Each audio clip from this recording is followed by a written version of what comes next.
Hello friends, Sindhu Bhairavi சீரியலில் என்ன நடக்குதுன்னு பார்க்கலாம் வாங்க. அடுத்தடுத்த சுவாரஸ்யங்களை தெரிஞ்சுக்க இந்த வீடியோவை ஸ்கிப் பண்ணாமல் முழுசாக பாருங்கள்.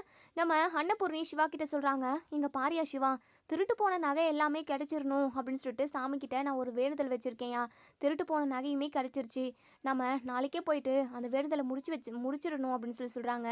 என்ன பெரியம்மா வேண்டிக்கிட்டீங்க அப்படின்னு சொல்லி கேட்கவும், அது தீ மிதிக்கிறது தான்ப்பா அப்படின்னு சொல்லிட்டு. ஓ, தீ மிதிக்கிறதா? பெரியம்மா, உங்களுக்கு சுகர் பிபி எல்லாம் இருக்கே, அதில் இறங்க போய் உங்களுக்கு ப்ரெஷர் அதிகமாகி ஏதாவது ஆயிடுச்சுன்னா என்ன பண்ண முடியும் பெரியம்மா அப்படின்னு சொல்லி கேட்கவும், அதெல்லாம் எதுவும் ஆகாது, அந்த அம்மன் என் கூட இருக்குது அப்படின்னு சொல்லிட்டு நம்ம அன்னபூர்ணி சொல்கிறாங்க.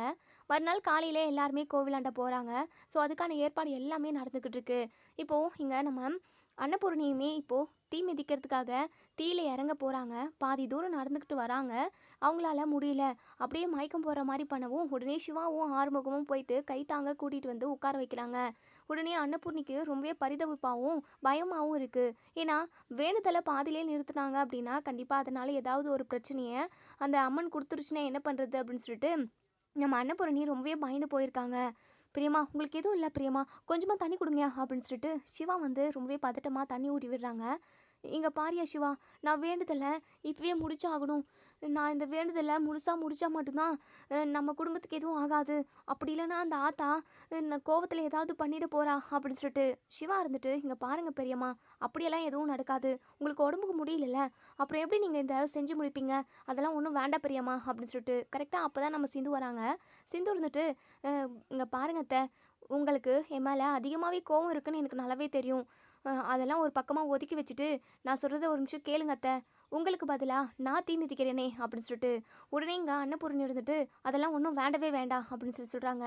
பூசாரி இங்கே பாருங்கம்மா, ரத்த சொந்தம் இல்லாத ஒருத்தவங்க கண்டிப்பாக உங்களோட வேண்டுதலை எடுத்துக்கிட்டு செய்யலாம். உங்கள் வீட்டு மருமக தானே, அவங்க செய்யட்டுமே அப்படின்னு சொல்லிட்டு, இல்லை இல்லை, நான் அவளை செய்ய ஒரு நாளுமே அனுமதிக்கவே மாட்டேன் அப்படின்னு சொல்கிறாங்க. உடனே இதெல்லாம் பார்த்துக்கிட்டு இருந்த மகாக்கு பயங்கரமாக கடுப்பாக இருக்குது. இந்த தீ மிதிக்கிற மூலமாக இந்த சிந்து அன்னபூர்ணி அக்கா மனசில் இடம் பிடிச்சிட்டா என்ன பண்ணுறது அப்படின்னு சொல்லிட்டு நம்ம மகா போயிட்டு, இங்கே பாருங்கக்கா, இந்த வேண்டுதலை இவ செய்யவே கூடாது, இவ யாரோ, இவெல்லாம் வேண்டவே வேண்டாம் அப்படின்ற மாதிரி சொல்கிறாங்க. உடனே பூசாரி இங்கே பாருங்கம்மா, அதான் ரத்த சொந்தம் இல்லாதவங்க வேறு யாருனாலையும் செய்யலான்னு தான் சொன்னேன். அந்த பொண்ணு தானாக முன் வருது, இல்லைனா நீங்கள் வேணால் செய்யுங்களேன் அப்படின்னு சொல்லிட்டு இதை கேட்ட மகா அப்படியே ஒரு மாதிரி பயந்து நடுங்குறாங்க. ஐயோ, நெருப்பு பார்த்தாவே நமக்கு பயம். உடனே மகா என்னென்னவோ பூசி மழுப்புறாங்க. இல்லை பூசாரியா, நீங்கள் தானே சொன்னீங்க ரத்த சொந்தம் உள்ளவங்க யாரும் செய்யக்கூடாதுன்னு சொல்லிட்டு, அப்படி இல்லைனா நானே அன்னபூர்ணி அக்காவுக்காக செஞ்சுருக்க மாட்டானா அப்படின்னு சொல்லிட்டு மகா தப்பிச்சிடுறாங்க. ஸோ சிவா இங்கே பாருங்கள் பெரியம்மா, அதான் சிந்து உங்களுக்கு பதிலாக இந்த பரிகாரத்தை செஞ்சு முடிக்கிறதா சொல்கிறாள்ல, நீங்கள் கொஞ்சம் பொறுமையாக நிதானமாக இருங்க பெரியம்மா. சிந்து இந்த பரிகாரத்தை செஞ்சு முடிக்கட்டும் அப்படின்னு சொல்கிறாங்க. ஸோ சிந்துவுமே மாலெல்லாம் போட்டுக்கிட்டு தண்ணி மஞ்சள் புடவை கட்டிக்கிட்டு அதுக்கப்புறம் தண்ணியெல்லாம் மஞ்சள் தண்ணி மேலே ஊற்றிக்கிட்டு இப்போ நெருப்பில் இறங்கி வராங்க. நல்லபடியாக அந்த பரிகாரத்தை செஞ்சு முடிச்சிடுறாங்க. பூசாரிக்குமே கொஞ்ச நேரத்தில் அருள் வந்துடுது. இங்கே அன்னபூர்ணியோட கையை பிடிச்சிக்கிட்டு, தாயி அப்படின்னு சொல்லிட்டு, அம்மா, நான் செஞ்ச வேண்டுதல் உனக்கு நிறைவாச்சாம்மா, என்ன பண்ணுறது, எனக்கு உடம்பு முடியாமல் வேண்டுதலை பாதியிலேயே நிறுத்த வேண்டியதாக ஆகிப்போச்சு. அது மட்டும் இல்லாமல் அந்த வேண்டுதலை பாதியில் நிறுத்தக்கூடாதுன்னு சொல்லிட்டு சிந்து தான் இந்த பரிகாரத்தை முழுசாக செஞ்சு முடிச்சா. இந்த பரிகாரத்தை நீ ஏற்றுக்கணும் தாயே அப்படின்னு சொல்லிட்டு எங்கள் அன்னபூர்ணி கையெழுத்து கும்பிடுறாங்க.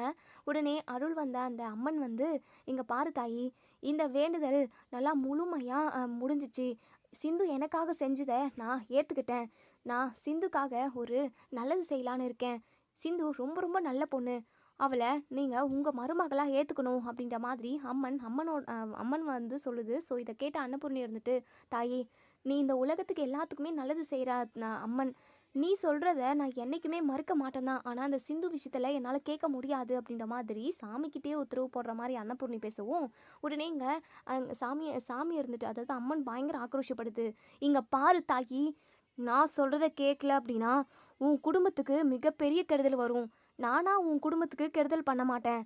சிந்து மட்டும் அந்த வீட்டை விட்டு போயிட்டா அப்படின்னா அவள் கூடவே லட்சுமி கடாட்சமும் போயிடும். அந்த லட்சுமி கடாட்சம் போயிடுச்சு அப்படின்னா, வீட்டில் லட்சுமி தாய் இல்லை அப்படின்னா உங்கள் குடும்பத்துக்கு ஒவ்வொரு துக்க செய்தியாக வந்துக்கிட்டே இருக்கும். ஒரு உயிர் போகிறதுக்கு கூட நிறைய வாய்ப்பு இருக்குது அப்படின்னு சொல்லிட்டு அம்மன் ஆக்ரோஷமாக சொல்கிறாங்க. இதை கேட்ட அன்னபூர்ணி பயங்கரமாக ஷாக் ஆகுறாங்க.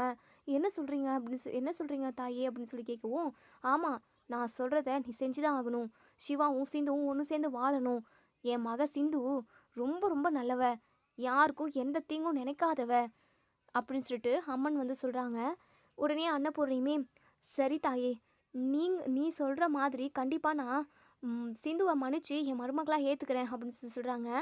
இப்போது வேண்டுதல் செஞ்சு முடிச்சதுனால இங்கே நம்ம சிந்து ரொம்பவே சந்தோஷமாக இருந்தாங்க. அது மட்டும் இல்லாமல் இப்போ அம்மன் வந்து ஒரு நல்ல விஷயத்த நான் தனக்காக செஞ்சுருக்கு அப்படின்னு சொல்லிட்டு ரொம்பவே சந்தோஷப்படுறாங்க. அம்மன் நமக்காக எவ்வளோ பெரிய விஷயத்த செஞ்சுருக்கு, நமக்கு எவ்வளோ கஷ்டத்தை அந்த அம்மன் கொடுத்தாலுமே நம்ம கூடவே தான் இருக்குது, நம்மளை கைவிடலை அப்படின்னு சொல்லிட்டு சிந்து ரொம்பவே சந்தோஷப்படுறாங்க. இப்போது எங்கள் மகா பயங்கரமாக வயிற்றெரிச்சல் பட்டுக்கிட்டு இருக்காங்க. என்ன இது, இந்த அம்மன் எப்போவுமே இந்த சிந்து பக்கம் தான் சாதகமாக பேசுது, ஒருவேளை பூசாரி வழியாக அம்மன் வருதுன்னு சொல்லிட்டு சொல்கிறாங்க எல்லாருமே. அதை எல்லாருமே மூட நம்பிக்கையை நம்ம தான் செய்கிறாங்க. ஒருவேளை இந்த சிந்து பூசாரிக்கு பணம் கொடுத்து இப்படியெல்லாம் பேச வச்சிருப்பாளோ இருக்கும். கண்டிப்பாக இந்த சிந்து இப்படி தான் பண்ணியிருப்பா. இந்த சிந்துவும் சிவாவும் ஒன்றும் சேரவே கூடாது. சிவாவுக்கு ஒரு நல்ல பொண்ணை பார்த்து கல்யாணம் பண்ணி வைக்கணும். நல்ல பொண்ணு என்ன, ஸ்னேகாவையே கல்யாணம் பண்ணி வச்சிடலாம். ஸ்னேகா மூலமாக எக்கச்சக்கமான சொத்து நமக்கு வந்து சேரும். அப்படி இருக்கிறப்போ நம்ம ஏன் சிந்துவையும் சிவாவையும் ஒன்று சேர்த்து வைக்கிறத நம்ம பார்த்துக்கிட்டு சும்மா இருக்கணும்? இல்லைல்ல. உடனே அந்த சாமியுமே மலையேறி போயிடுது. ஸோ இங்கே நம்ம மகா வந்து அன்னபூர்ணிக்கிட்ட, அக்கா என்னக்கா, ஏதோ அந்த பூசாரி மூலமாக அம்மன் வந்து சொன்னதா நினச்சிக்கிட்டு நீங்களும் சிந்துவையும் சிவாவையும் ஒன்று சேர்த்து வைக்கிறதா சொல்லியிருக்கீங்க. இல்லைக்கா, அதுக்கு நான் எப்போவுமே ஒத்துக்கவே மாட்டேன். சிவா நான் பெத்த பையன், அவனோட வாழ்க்கை எப்படி இருக்கணும்னு சொல்லிட்டு நான் தான் முடிவு பண்ணணும். சிந்து இனிமேல் நிரந்தரமாக சிவா வாழ்க்கையை விட்டு பிரிஞ்சே ஆகணும். அவனுக்கு நான் ஸ்னேகாவை தான் கல்யாணம் பண்ணி வைக்க போகிறேன் அப்படின்னு சொல்லிட்டு இந்த மகா வந்து சொல்கிறாங்க. அன்னபூர்ணி இருந்துட்டு, இங்கே பாரு மகா, அம்மனோட பேச்சை நம்மளால் மீற முடியாது. அதனால் சிவாவும் சிந்துவும் ஒன்று சேர்ந்து தான் ஆகணும். வேறு வழியே இல்லை, நீ இதை ஏற்றுக்கிட்டு தான் ஆகணும். இதுக்கு ஏதாவது குறுக்க நீ நின்ன அப்படின்னா நம்ம குடும்பத்துக்கு தான் ஏதாவது ஆபத்து வரும், தெய்வ குத்தமாக ஆகிடும் அப்படின்னு சொல்கிறாங்க. அக்கா நீங்கள் வேற, இந்த பூசாரிக்கு பணம் கொடுத்து இந்த சிந்து தான் இப்படியெல்லாம் பேச வச்சுருப்பா, சாமி குத்தமும் ஆகாது, ஒன்றும் ஆகாது, நீங்கள் எதை நினச்சி கவலைப்படாதீங்கக்கா அப்படின்னு சொல்லவும், இல்லை மகா, அம்மனோட சக்தி மிகப்பெரியது. அதை தாண்டி நம்மளால் அதுக்கு எதிராக எதுவுமே நம்ம செய்ய முடியாது. என்னதான் அம்மன் வந்து சிவாவையும் சிந்துவையும் ஒன்று சேர்த்து வைக்க சொல்லியிருந்தாலுமே, ஆனால் என்னால் இப்போ வரைக்குமே சிந்துவை மன்னிச்சு ஏற்றுக்கவே முடியாது. அம்மனுக்காக அவங்க 2 பேரையும் ஒன்று சேர்த்து வச்சு தான் ஆகணும், வேறு வழியே இல்லை மகா அப்படின்னு சொல்கிறாங்க. உடனே இங்கே மகா எவ்வளோ சொல்லியுமே கேட்கல. அதனால் சிந்துவை இப்போது அந்த தீ மிதிச்சாங்க இல்லையா, அந்த தீயிலேயே அவளை நூக்கி விட்டு சாவடிக்கணும்னு சொல்லிட்டு இந்த மகா வந்து பிளான் பண்ணுறாங்க. ஸோ இதை கரெக்டான டைமில் இப்போயே செஞ்சாகணும் அப்படின்னு சொல்லிட்டு அன்னபூரணி ட்ரெஸ் சேஞ்ச் பண்ணிட்டு வரதுக்காக பக்கத்தில் கோவிலே ஒரு ரூமெல்லாம் இருக்குது ட்ரெஸ் சேஞ்ச் இருக்கிறதுக்கு. ஸோ அங்கே போய் ட்ரெஸ் சேஞ்ச் பண்ணிக்கிட்டு வரத்துக்காக போகிறாங்க. ஸோ சிவா ஆறுமுகம் இவங்க 2 பேருமே டீப்பாக ஏதோ பேசிக்கிட்டு இருக்காங்க. இப்போது நம்ம சிந்து அந்த நெருப்புக்கு பக்கத்தில் தான் நின்றுக்கிட்டு இருக்காங்க. எப்படியோ நம்ம வாழ்க்கை சரியாயிடுச்சு, அந்த அம்மன் நம்ம கூடவே இருந்து நம்ம வாழ்க்கையை காப்பாற்றி வச்சுட்டா, அவளுக்கு எப்போவுமே நம்ம நன்றி கடனாக இருக்கணும் அப்படின்ற மாதிரி மனசில் நினச்சிக்கிட்டு இருக்காங்க. இப்போ யாராச்சும் பார்க்குறாங்களான்னு சொல்லிட்டு அக்கம் பக்கம் பார்த்துட்டு சிந்துவை நூக்கி விட்டுடுறாங்க மகா. உடனே சிந்து அம்மா அப்பான்னு சொல்லிட்டு கத்துறாங்க. உடனே நம்ம சிவா போய் காப்பாற்றிடுறாரு. ஸோ சிந்துக்கு அந்தளவுக்கு எதுவும் அடி கிடையாது. அதாவது அம்மன் வந்து அந்த வலியை எல்லாமே எடுத்துக்கிச்சுன்னு கூட சொல்லலாம். நம்ம மகா பயங்கரமாக அப்படியே பேதரிச்சு போய் நிற்கிறாங்க. இவளை இப்படியே இந்த நெருப்புலேயே நோக்கி விட்டு சாவடிச்சிடலான்னு பார்த்தா இந்த சிவா வர வந்து காப்பாற்றிட்டானே, ச்சே, இதை நம்ம எதிர்பார்க்கவே இல்லையே அப்படின்னு சொல்லிட்டு மகா பயங்கர கடுப்பில் இருக்காங்க. அப்போ தான் அங்கே உள்ள பூசாரிக்கு பயங்கரமாக அருள் வருது. ஏய் அப்படின்னு சொல்லிட்டு ஒரு கத்தி, அதாவது அம்மனுக்கு பக்கத்தில் ஒரு கத்தி வச்சுருப்பாங்க எப்போவுமே, அது அம்மனோட கத்தி அப்படின்ற மாதிரி சொல்லுவாங்க. ஸோ அந்த கத்தி இன்னொரு கையில் ஒரு மணி ஆட்டுறாங்க இல்லையா, பெல், அதை எடுத்துக்கிட்டு வந்து மணி ஆட்டிக்கிட்டே அந்த அரிவாவை இந்த மகா மேலே, அதாவது ஏய் என்னடி பண்ண பார்த்த அப்படின்னு சொல்லிட்டு பயங்கர ஆக்ரோஷமாக பேசுகிறாங்க. உடனே நம்ம மகா வந்து அப்படியே நடுநடுங்கி போயிடுறாங்க, கதி கலங்கி போயிடுறாங்கன்னு கூட சொல்லலாம். ஒரு நிமிஷம் அப்படியே உசுரே போயிடுது. ஐயோ ஐயோ ஐயா என்னையா பண்ண வரீங்க அப்படின்னு சொல்லிட்டு உடனே நம்ம அன்னபூர்ணி இருந்துட்டு, இங்கே பாரு மகா, அம்மன் தான் வந்திருக்கு.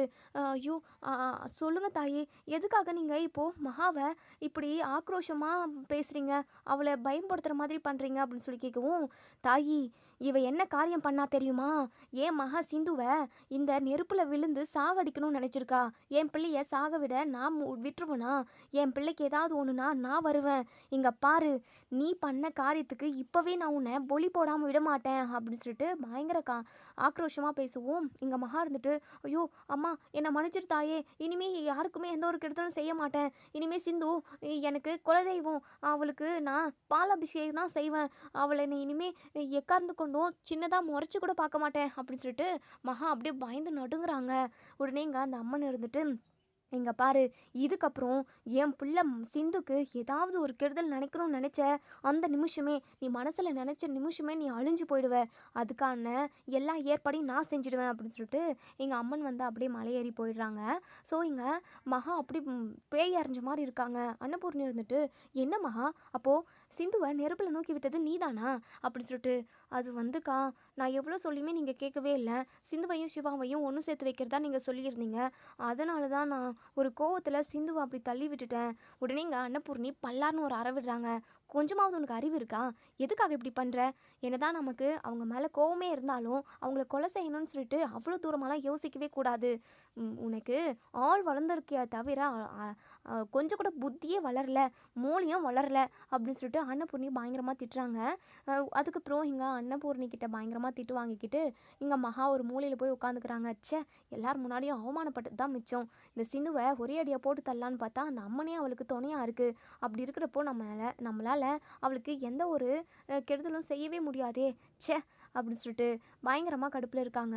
ஸோ இப்போது எல்லாருமே பரிகாரத்தை முடிச்சுட்டு இப்போது வீட்டுக்கு கிளம்பி போயிடுறாங்க. இப்போது இங்கே நம்ம சிந்து மகா கிட்ட வந்து, இங்கே பாருங்கள், நீங்கள் என்னை அழிக்கணும்னு நினச்சிங்க அப்படின்னா நினைக்கிறது மட்டும்தான் நினைக்க முடியும். அதெல்லாம் செய்யவே முடியாது.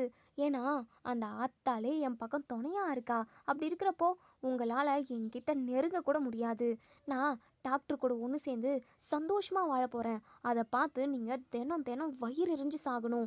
உங்களை மாதிரி ஆட்களுக்கெல்லாம் நான் அப்படி தான் அப்படி செஞ்சால் தான் உங்களுக்கு கரெக்டாக இருக்கும். உங்களை மாதிரி ஆட்களுக்கு கரெக்டான அதாவது தண்டனையாகவும் இருக்கும். டாக்டர் கூட நான் ஒன்று சேர்ந்து வாழக்கூடாதுன்னு தான் நீங்கள் நினைக்கிறீங்க. உங்கள் கண்ணு முன்னாடி அவரும் நானும் ஒன்று சேர்ந்து சந்தோஷமாக வாழ்வோம். அது மட்டும் இல்லாமல் நான் சீக்கிரமாகவே இந்த குடும்பத்துக்கு ஒரு வாரிசை பெற்றுக் கொடுக்க தான் போகிறேன் அப்படின்னு சொல்லிட்டு மகா இருந்துட்டு, இங்கே பாருடி, அது மட்டும் சத்தியமாக நடக்கவே நடக்காது. நீ வேணால் கனவு கண்டுக்கோ, ஆனால் நிஜத்தில் இந்த வீட்டுக்கு வாரிசு உன்னாலலாம் வரவே வராது. அதுக்கு நான் இடம் கொடுக்கவே மாட்டேன். அது நடக்காது அப்படின்னு சொல்லிட்டு மகா சொல்கிறாங்க. உடனே இங்கே நம்ம சிந்து வந்துட்டு, இங்கே பாருங்கள், நீங்கள் எப்படி நடக்காதுன்னு சொல்லலாம், அது நான் நினைக்கணும். அது மட்டும் இல்லாமல் சாமியே என் பக்கம் இருக்குது. அப்படி இருக்கிறப்போ உங்களால் என்ன சுண்டு விரல் கூட அசைக்க முடியாது அப்படின்னு சொல்லிட்டு நம்ம மகா கிட்ட நம்ம சிந்து வந்து சொல்லிட்டு போயிடுறாங்க. எங்கள் மகாவுக்கு ஒரே அவமானமாக இருக்குது. உடனே ஸ்னேகா கால் பண்ணுறாங்க. ஸ்னேகா, என்னென்னமோ நடந்துச்சு ஸ்னேகா, இந்த சிந்துவை ஒரே அடியாக போட்டு தரலான்னு பார்த்தேன். ஆனால் ஒரு வழியாக எல்லாருக்குமே தெரிஞ்சிடுச்சு, அந்த சிந்துவை அழிக்கவும் முடியல. என்ன தான் பண்ணுறது ஸ்னேகா?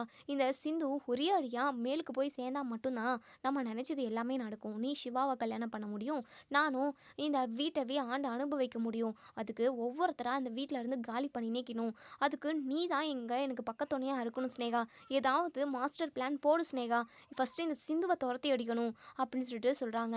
ஆண்டி, நீங்கள் கவலையப்படாதீங்க, எனக்கு அதுக்குமே ஒரு ஐடியா இருக்குது அப்படின்னு சொல்லிட்டு, ஆமாவா சிந்து, ஆமாவா ஸ்னேகா, சரி அந்த ஐடியாவை இப்போவே சொல்லு ப்ளீஸ் அப்படின்னு சொல்லிட்டு உடனே இப்போது ஸ்னேகாவுமே ஐடியாவை இங்கே மகா கிட்ட சொல்லிடுறாங்க. மகாவுக்கு பயங்கர சந்தோஷம். சூப்பர் ஸ்னேகா, செம்மையாக ஐடியா சொல்லியிருக்க. கண்டிப்பாக இதை மட்டும் நம்ம எக்ஸிக்யூட் பண்ணோம். இந்த சிந்து நடுத்தெருவில் தான் நிற்கணும். சூப்பர், நான் இப்போத்துலேருந்தே அதுக்கான வேலையை ஸ்டார்ட் பண்ணுறேன். நீயும் சொன்ன மாதிரி ஆள் அனுப்பி விட்டுரு அப்படின்னு சொல்கிறாங்க. இப்போது இன்னொரு சைடு நம்ம அம்மன் சொன்ன மாதிரியே எங்கள் அன்னபூர்ணி சிவாக்கிட்டையும் சிந்துக்கிட்டும் சொல்கிறாங்க, நீங்கள் 2 பேரும் ஒன்று சேர்ந்து சந்தோஷமாக வாழுங்க. நீங்கள் அதாவது உங்களோட வாழ்க்கைக்கு நடுவில் நான் வரவே மாட்டேன். இங்கே பாரு சிந்து, இனிமேல் நீ அந்த ஸ்டோர் ரூம்லலாம் இருக்க வேண்டாம், சிவா கூடவே சிவா ரூம்லேயே இரு அப்படின்னு சொல்லிடுறாங்க. நம்ம சிந்துக்கு அவ்வளோ ஒரு சந்தோஷமாக இருக்குது. சிந்துவும் சிவாவும் நம்ம அன்னபூர்ணி காலில் விழுந்து நம்ம அன்னபூர்ணி காலில் விழுந்து ஆசீர்வாதம் வாங்கிக்கிறாங்க. ஸோ அன்னபூர்ணியுமே ஆசீர்வாதம் பண்ணுறாங்க, நீங்கள் 2 பேரும் சந்தோஷமாக இருக்கணும் அப்படின்னு சொல்லிட்டு. இப்போது இப்படியே ஒரு வாரம் போகுது, 2 வாரம் போகுது, 2 மாதம் ஆகுது. அதுக்கப்புறம் இங்கே நம்ம சிந்து நம்ம சிவா கிட்ட ஒரு முக்கியமான விஷயம் சொல்லணும்னு சொல்கிறாங்க. சிவாவுமே என்ன சிந்து, என்ன முக்கியமான விஷயம் டாக்டரே, இதெல்லாம் இங்கே சொல்லக்கூடாது, வா நம்ம வெளியில் எங்கேயாவது போவோம், ரெஸ்டாரண்ட்டுக்கு போயிட்டு ஐஸ்கிரீம் சாப்பிட்டுனே இந்த விஷயத்த அப்படியே சில்லாக உங்ககிட்ட சொல்கிறேன் அப்படின்னு சொல்கிறாங்க. ஸோ நம்ம சிவாவுமே இப்போது சிந்துவை கூட்டிக்கிட்டு இது ஒரு ஐஸ்கிரீம் பார்க்கு தான் போகிறாங்க. ஸோ அங்கே ஐஸ்கிரீம் ஆளுக்கு ஒன்று ஒன்று ஆர்டர் பண்ணி சாப்பிட்டுக்கிட்டே, சொல்லு சிந்து, ஏதோ முக்கியமான விஷயம்னு சொல்கிறேன். ஆமாம் டாக்டரே, அது வந்து நான் எப்படி டாக்டரே சொல்வேன், உன் வாயால் தான் சிந்து சொல்லணும். அது வந்து டாக்டரே, நீங்கள் அப்பாவாக்க போகிறீங்க அப்படின்னு சொல்கிறாங்க. இதை கேட்ட இங்கே நம்ம சிவா அவ்வளோ ஒரு சந்தோஷப்படுறாங்க. ஏய் சிந்து, உண்மையாகவே எனக்கு ரொம்ப சந்தோஷமாக இருக்குது. நமக்கு குழந்த பிறக்க போகுதுன்னு நினச்சாவே அவ்வளோ ஹாப்பியாக இருக்குது. நீ சொன்ன மாதிரி ஐஸ்கிரீம் எந்த அளவுக்கு சில்லுன்னு இருக்கோ அந்த மாதிரி நீ சொன்ன விஷயத்த கேட்டதுமே எனக்கு அப்படியே சில்லாக தான் இருக்குது. உண்மையாகவே ரொம்ப சந்தோஷமாக இருக்குது. இந்த விஷயத்த பெரியம்மா கிட்ட சொன்னேன் அப்படின்னா கண்டிப்பாக ரொம்ப ரொம்ப சந்தோஷப்படுவாங்க. வா சிந்து, நம்ம பெரியம்மா கிட்ட சொல்லுவோம் அப்படின்னு சொல்லிட்டு இப்போது இங்கே சிவாவும் சிந்துவும் இப்போ அன்னபூர்ணிக்கிட்ட சொல்கிறாங்க, இந்த வீட்டுக்கு ஒரு வாரிசை நாங்கள் பெற்றுக் கொடுக்க போகிறோம் பெரியம்மா அப்படின்னு சொல்லிட்டு. இதை கேட்ட நம்ம அன்னபூர்ணியும் ரொம்பவே சந்தோஷம் தான் படுறாங்க. ஆனால் பக்கத்தில் இருந்த மகாவுக்கு அப்படியே பத்திக்கிட்டு எரியுது. என்ன, ப்ரெக்னெண்ட்டாக இருக்காளா? ஆமாம் மகா, ப்ரெக்னெண்ட்டாக தான் இருக்கிறதா இப்போ சிவா சொன்னா, உனக்கு காது கேட்கலையா அப்படின்னு சொல்லிட்டு. எங்கள் மகா அப்படியே பேதலிச்சு போய் நிற்கிறாங்க. உடனே ஸ்னேகா கால் பண்ணுறாங்க. என்ன ஸ்னேகா, இதோ ஆள் அனுப்புகிறேன், அப்படி பண்ணலாம் இப்படியும் பண்ணலான்னு சொல்லிட்டு ஐடியாலாம் சொல்லிவிட்டு, இப்போ வரைக்கும் நீ சொன்ன ஆள் வரவே இல்லை. இருங்க ஆண்டி, கரெக்டான சமயம் வேணும்ல. ஆமாம், வீட்டில் என்ன நிலவரம் போய்கிட்டு இருக்கு அப்படின்னு சொல்லி கேட்கவும், அந்த சிந்து ப்ரெக்னெண்ட்டாக இருக்கலாம். இப்போ அவள் கர்ப்பமாயிட்டா அப்படின்னா, இந்த வீட்டுக்கு ஒரு வாரிசை பெற்று கொடுத்துட்டா அப்படின்னா கண்டிப்பாக அவளை இந்த வீட்டிலேருந்து வெளியே துரத்தவே முடியாது. ஆண்டி, இதுதான் கரெக்டான சமயமே. நான் நாளைக்கே என்ன, இப்போவே ஒரு ஆளை அனுப்பி வைக்கிறேன். அவன் வந்து சூப்பராக எல்லாத்தையுமே செஞ்சு கொடுத்துருவான். சரி சரி, நான் வைக்கிறேன் ஃபோனை அப்படின்னு சொல்லிட்டு கொஞ்ச நேரத்துல ஸ்னேகா அனுப்புன ஒரு ஆள் வந்துடுறாங்க. அவங்களுக்குமே சிவா வயசு போல தான், அந்த வயசு தான் இருக்கும். ஸோ அவங்களுமே இப்போ உள்ளே வராங்க.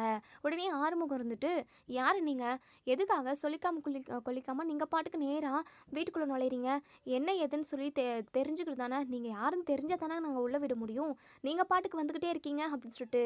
இங்கே பாருங்கள், நானும் உங்கள் சொந்தக்காரன் தான் அப்படின்னு சொல்லிட்டு அன்னபூர்ணி இருந்துட்டு, சொந்தக்காரரா, அப்படி எனக்கு தெரியலையே, இது வரைக்கும் உன்னை நான் எங்கேயுமே பார்த்தது இல்லையே அப்படின்னு சொல்லிட்டு. எங்கேயுமே பார்த்துருக்க மாட்டீங்க, ஆனால் சிந்து பார்த்துருக்காங்களே, சிந்துவும் நானும் க்ளோஸாக லவ் பண்ணிக்கிட்டு இருந்தோம் காலேஜ் படிக்கிறப்போ. அதுக்கப்புறம் இப்போ கூட நாங்கள் பழக்கத்தில் தான் இருக்கோம். அது மட்டும் இல்லாமல் அவள் ப்ரெக்னெண்ட்டாக கூட இருக்கிறாளுமே, அந்த வயிற்றில் வளர்கிற குழந்தை என்னுடையது தான் அப்படின்னு சொல்லிட்டு எங்கள் அந்த பையன் சொன்னதுமே இதை கேட்ட அன்னபூர்ணி, ஆறுமுகம், பைரவின்னு ஒட்டுமொத்த பேருமே பயங்கரமாக ஷாக் ஆகுறாங்க. மகாக்கு பயங்கர சந்தோஷம். அப்பா, எப்படியோ இவன் இப்போ வேலையை காட்ட ஆரம்பிச்சிட்டான், இவன் வேலையை ஸ்டார்ட் பண்ணியாச்சு, நம்மளும் நம்ம வேலையை ஸ்டார்ட் பண்ணுவோம். அக்கா, என்னக்கா, எவனோ ஒருத்தன் அவன் பாட்டுக்கு வீட்டுக்குள்ளே நுழைஞ்சு வந்து சிந்துவோட ஆள் நான் தான், சிந்துவை லவ் பண்ணேன், இப்போ அவள் வயிற்றில் வளர்கிற குழந்தைக்கும் நான் தான் காரணம்னு சொல்கிறான், என்னக்கா இதெல்லாம் அப்படின்னு சொல்லிட்டு அன்னபூர்ணியே பயங்கர அதிர்ச்சியில் இருக்காங்க. மகா, எனக்குமே ஒன்றுமே புரியல, அந்த சிந்து எங்கே கூப்பிடு அப்படின்னு சொல்லிட்டு. இப்போ சிவாவும் சிந்துவும் ரூமில் இருந்து இப்போ தான் வெளியே வராங்க. ஸோ யாரோ வந்திருக்காங்க போல் அப்படின்னு சொல்லிட்டு சிந்து வந்து நம்ம சிவா கிட்ட சொல்கிறாங்க. சிவாவுமே வா சிந்து என்னன்னு பார்க்கலாம் அப்படின்னு சொல்லிட்டு கூட்டிகிட்டு வராங்க.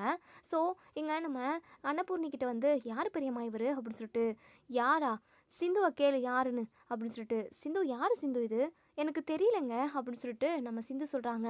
உடனே அந்த ஆள் இருந்துட்டு, அந்த பையன் பேர் வந்து சுரேஷ். ஸோ அவங்க இருந்துட்டு, என்ன சிந்து எனக்கு தெரியலன்னு சொல்கிறீங்க, வீட்டுக்கு நீயும் நானும் பழகிறது வீட்டுக்கு தெரிய வேண்டான்னு சொன்னீங்க, அதுக்காக இப்போ நீங்கள் ப்ரெக்னென்ட் ஆகிட்டீங்க, அதுக்கு அந்த குழந்தைக்கு அப்பா நான் தான், இவ்வளோ தூரம் வந்ததுக்கப்புறமும் வீட்டில் என்னை யாருன்னே அறிமுகப்படுத்தாமல் இருந்தால் எப்படி சிந்து, நீயும் நானும் எந்த அளவுக்கு டீப்பாக லவ் பண்ணோம், நம்மளோட உயர்ந்த காதலுக்கு ஒரு பரிசு அப்படின்னா அது இந்த குழந்தை தான் அப்படின்னு சொல்லி சொல்கிறாங்க. இதை கேட்ட இங்கே நம்ம சிந்துக்கே பயங்கர அதிர்ச்சியாக இருக்குது. டேய், என்னடா சொல்கிற அப்படின்னு சொல்லிட்டு பல்லார்னு ஒரு அறை விடுறாங்க. நீ யாருன்னு எனக்கு தெரியாது, தேவையில்லாமல் பிரச்சனை பண்ணுறதுக்காக வந்திருக்கியா, டாக்டரே இவன் யாருன்னே எனக்கு தெரியாது, இவன் வேணும்னே என்கிட்ட வந்து வம்பு பண்ண வந்திருக்கான், இவன் ஏதோ ஒரு பிரச்சனையை கிளப்புறதுக்காக தான் வந்திருக்கான் அப்படின்னு சொல்லி சொல்லுவோம்.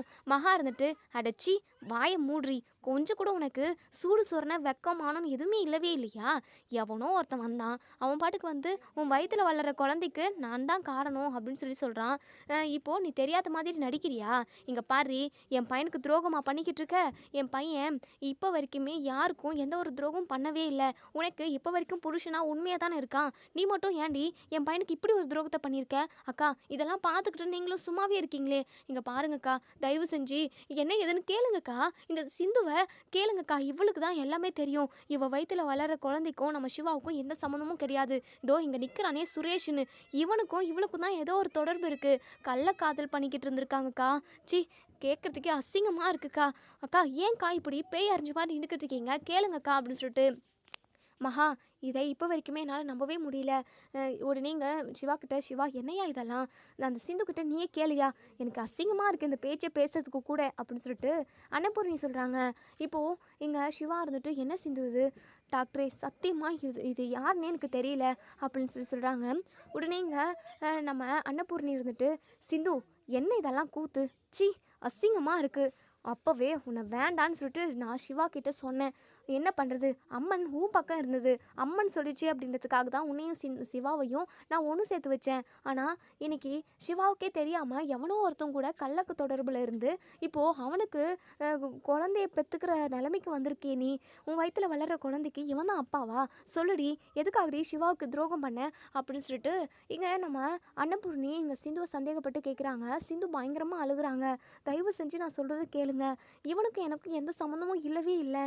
ஏன் இவன் இவ்வளோ கேவலமாக அசிங்கமான ஒரு உறவோடு இங்கே வந்து எனக்கு பிரச்சனை கொடுத்துக்கிட்டு இருக்கான்னு எனக்கு தெரியவே இல்லை. பைரவி, நீயாவது அத்தைக்கு சொல்லு பைரவி.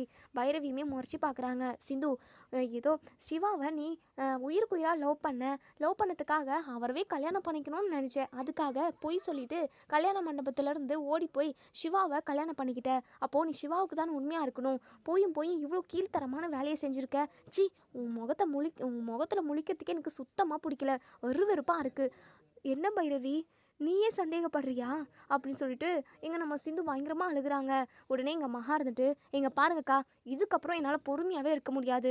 என் பையன் திரும்ப ஏமாறதுக்கு என் பையனை பொம்மையாக்கா? அவனுக்கும் மனசுன்னு ஒன்று இருக்குது, உணர்வுன்னு ஒன்று இருக்குது. என் பையன் மட்டும் எத்தனை டைம் தான் ஏமாறுவான்? இதுக்கப்புறம் இந்த சிந்துக்கு இந்த வீட்டில் இடமே கிடையாது அப்படின்னு சொல்லிட்டு சிந்துவோட தலைமுடியை பிடிச்சி தரன்னு இழுத்துட்டு வந்து வெளியே விட்டுடுறாங்க.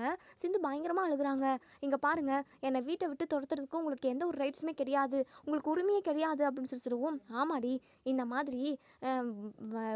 மாதிரி தெளிவான பேச்சை பேசி தான் இத்தனை நாளாக எங்கள் எல்லாருமே ஏமாற்றிக்கிட்டு இருந்தேன். இதோ எவனோ ஒருத்தன் வந்து உன் வயிற்றில் வளர்கிற குழந்தைக்கு நான் தான் அப்பன்னு சொல்லி நின்றுக்கிட்டு இருக்கான். இதை எங்களால் நம்பாமல் இருக்க முடியுமாடி? இங்கே பாரு, ஒழுங்காக இந்த இடத்த விட்டு காலி பண்ணுறு. இனிமேல் இந்த வீட்டுக்கும் சிவாவுக்கும் இந்த வீட்டில் உள்ள ஆட்களுக்கும் உனக்கும் எந்த சம்மந்தமும் கிடையாது. ஒழுங்காக இந்த வீட்டை விட்டு போடி அப்படின்னு சொல்லிட்டு, இங்கே பாருங்கள், அதெல்லாம் என்னால் முடியாது, நான் டாக்டர் கூட தான் ஒன்று சேர்ந்து வாழ்வேன் அப்படின்னு சொல்லிட்டு இப்படி சொல்கிறதுக்கு உனக்கு கொஞ்சம் கூட கூச்சமாக இல்லை? சி, உன் முகத்தை பார்க்குறதுக்கே எனக்கு அப்படியே கோவம் வருது. அப்படியே உன் முகத்தில் ஆசிர் ஊற்றணும் போல் கோவம் வருது. ஒழுங்காங்கிறது போயிடு. நான் இவ்வளோ பொறுமையாக உன்னை தலைமுடியை பிடிச்சிட்டு வந்து வெளியே தள்ளினேன். ஆனால் என் பொறுமைக்கும் அளவு இருக்குது. பொறுமையை இழந்துட்டான் அப்படின்னா உன்னை கழுத்தை நெரிச்சு கொண்டு போட்டுருவோம் பார்த்துக்கோ அப்படின்னு சொல்லிட்டு மகா கோவப்படுறாங்க.